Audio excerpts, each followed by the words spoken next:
విజయవాడ టీడీపీలో భారీగా చేరికలు జరుగుతున్నాయి. భవానీపురం, విద్యాధరపురం, గుణదల ప్రాంతాల నుంచి పెద్ద సంఖ్యలో యువత పార్టీలో చేరారు.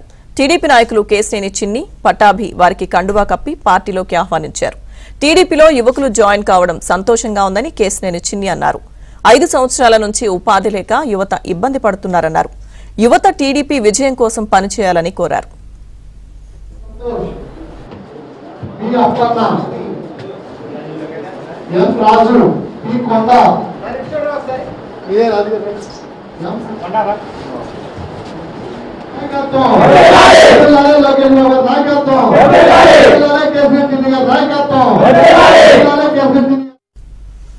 సైకో జగన్ పోవాలి, సైకిల్ రావాలి అని పట్టాభి అన్నారు.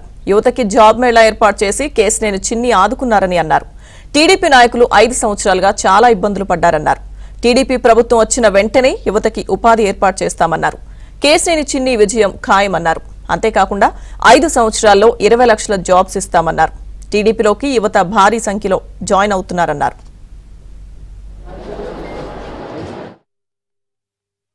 చాలా మంది యువత పార్టీలో జాయిన్ అయ్యారు.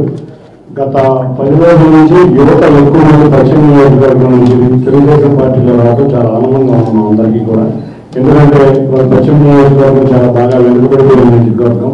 అందులో ముఖ్యంగా మేము ఉన్నప్పుడు 2014-19లో చాలా అభివృద్ధి కార్యక్రమాలు చేసాం. 19 నుంచి 23 వరకు అభివృద్ధిలో తీసుకున్నాం. చాలా మంది వాళ్ళ యువతకి ఉద్యోగాలు లేకుండా వాళ్ళ కాళ్ళ మీద వాళ్ళు నిలబడే ఇది లేకుండా చేసింది ప్రభుత్వం. కాబట్టి చంద్రబాబు నాయుడు గారు వస్తేనే తమ భవిష్యత్తు ఉంటుందని, అంతేకాకుండా అభివృద్ధి కాకుండా సంక్షేమమే కాకుండా వాళ్ళ కాళ్ళ మీద వాళ్ళు నిలబడాలనుకునే యువతందరూ ఎవరి కాళ్ళ మీద వాళ్ళు నిలబడాలనుకునే వ్యక్తి చంద్రబాబు నాయుడు గారు. అందువల్ల మా యువ నాయకుడు నారా లోకేష్ గారు రేపు రాబోయే కాలంలో 20 లక్షల ఉద్యోగాలు ఇవ్వడానికే తెలుగుదేశం ప్రభుత్వం యొక్క ముందు కర్తవ్యం అని తెలిపారు. కాబట్టి యువత మీరందరూ తప్పకుండా ఉద్యోగాలు చేయాలి, మీ కాళ్ళ మీద మీరు నిలబడాలి.